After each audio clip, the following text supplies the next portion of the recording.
আজ একটা শুভ দিন, রথযাত্রা বলে কথা।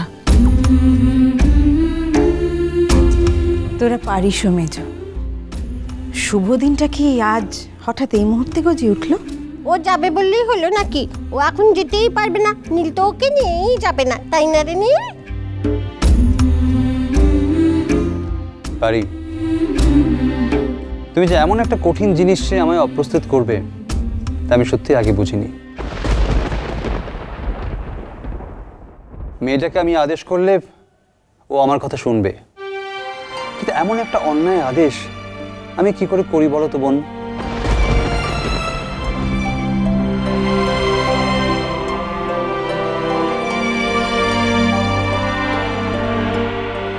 জানেন বেআই মশাই, এই মেয়েটাকে না আমি মা বলে ডেকেছি। আমিও। তাহলে বুঝুন, তাই বলছিলাম যে মা কখনো তার ছেলে মেয়েদের ফেলে রেখে সংসার ত্যাগ করতে পারে কাজল? কখনো পারে না।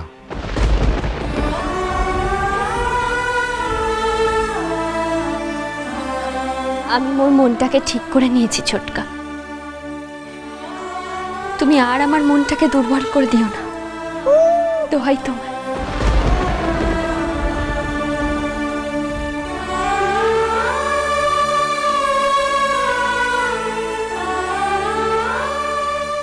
বেশি ঘুমার হয়ে গেছে। মা গো, তুমি আর অমন কথা বলো না। আমরা তো স্বীকার করছি আমরা তোমার অক্ষম সন্তান, আমরা তোমার সম্মান অক্ষুণ্ণ রাখতে পারিনি, তবু তো কথাতে আছে কুপুত্র যদাপি হয় কুমাতা কদাপি নয়। তুমি তো আমাদের মা কাজল, তোমার ছেলে মেয়েদের ছেলে রেখে তুমি চলে যেতে পারবে মা? বলো, তুমি পারবে?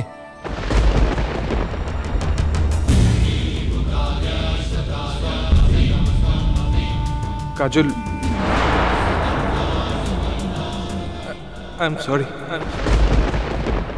I'm sorry, Kajol. I'm sorry, Kajol.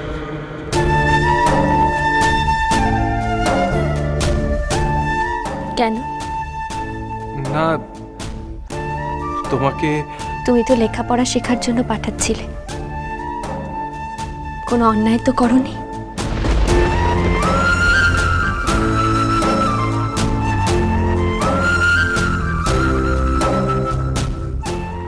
মোর উপকারের পাই। কাজল, নীল হয়তো এখন বুঝতে পেরেছে যে নিজের স্ত্রীর ভালো মন্দের দায়িত্ব নিজেরই নেওয়া উচিত।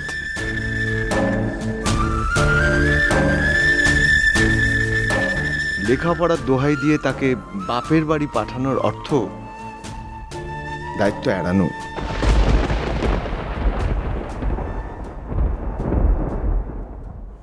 নিজের দায় অন্যের ঘাড়ে চাপানো, কি তাই তো নীল?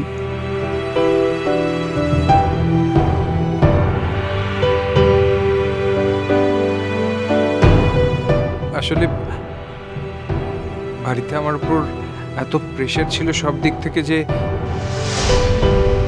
আমিও বুঝতে পারছিলাম না যে এত বড় ব্লান্ডারটা কাজল কি করে।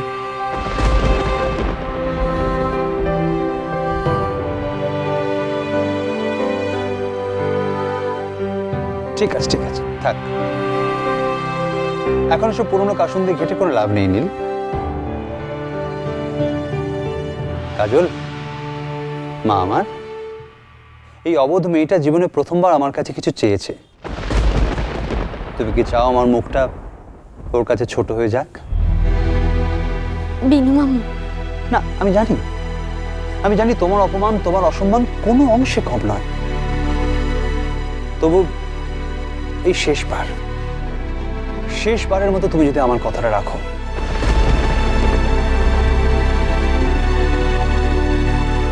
কাজল,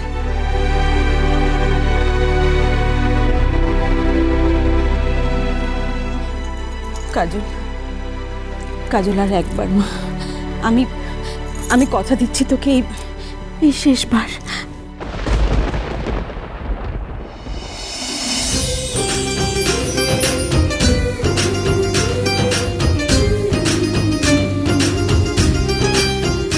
তবে আমি এখানে কেন বসে আছি জানো মা?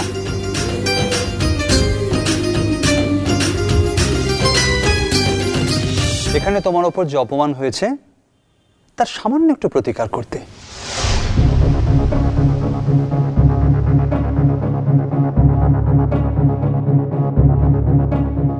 আপনারা কেউ একটু ভূমিকা একবার ডেকে দেবেন? বিনু মামু, তুমি ভূমি দিদিকে কিছু বলো না। না না, যাবার আগে বোধহয় মেয়ের সঙ্গে একবার দেখা করবে, তাই না বিনায়ক? হ্যাঁ শিওর। আমি দেখুন মেয়ামশাই, আপনি কিন্তু সত্যি সত্যি ভূমিকে এখন কোনো শাসন করতে যাবেন না প্লিজ। হ্যাঁ, আমার মেয়েকে শাসন করার ভারটা আমার ওপরই থাক না বেআই মশাই।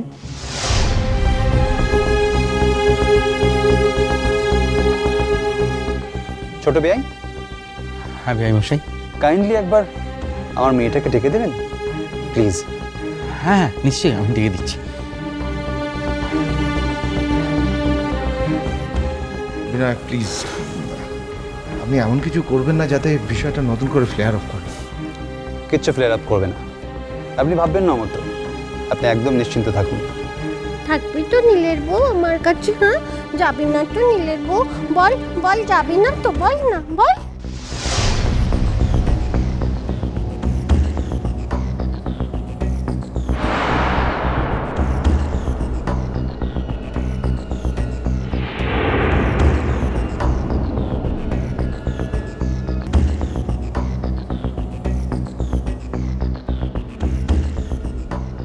ভূমি চলো, গেট রেডি।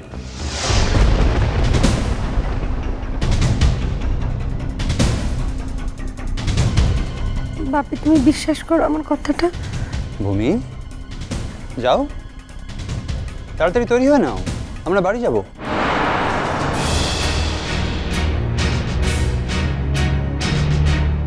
আমি আমার অনেক ইম্পর্টেন্ট কাজ ফেলে এখানে তোমার জন্য ওয়েট করছি। যাও, আমরা বেরোবো, এক্ষুনি বেরোবো।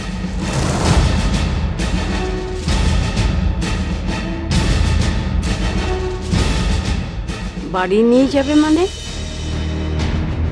বিনায়ক, আজই না নিয়ে গেলে নয়। হ্যাঁ, আজ শরীরটা খারাপ হয়ে গেল না, আজ বরং থাক না, কাল পরশু একবার লাল গিয়ে দিয়ে আসবে খুন। না মাসি না, যে অপরাধে কাজলকে ডিঙা ভাসে চলে যেতে হচ্ছিল, সেই একই অপরাধে আমি ভূমিকে এখানে রাখতে পারি না।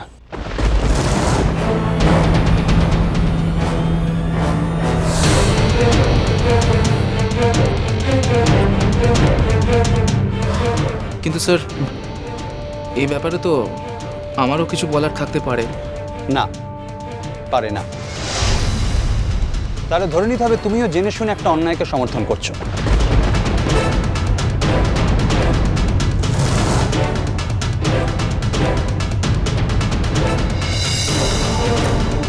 আর তাছাড়া লাল, আমি তো ভূমিকে চিরকালের জন্য নিয়ে যাচ্ছি না। তোমরা যেমন কাজলকে ডিঙা ভাসিয়ে পাঠাচ্ছ পড়াশোনা শেখার জন্য, ঠিক তেমনই সততা, মূল্যবোধ, এইসব শিক্ষা দেওয়ার জন্য আমি আমার মেয়েকে নিজের কাছে নিয়ে যাচ্ছি।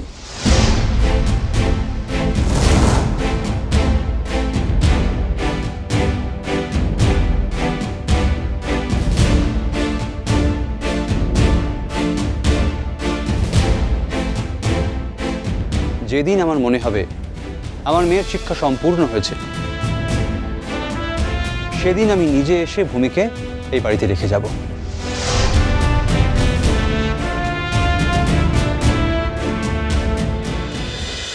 Sunday,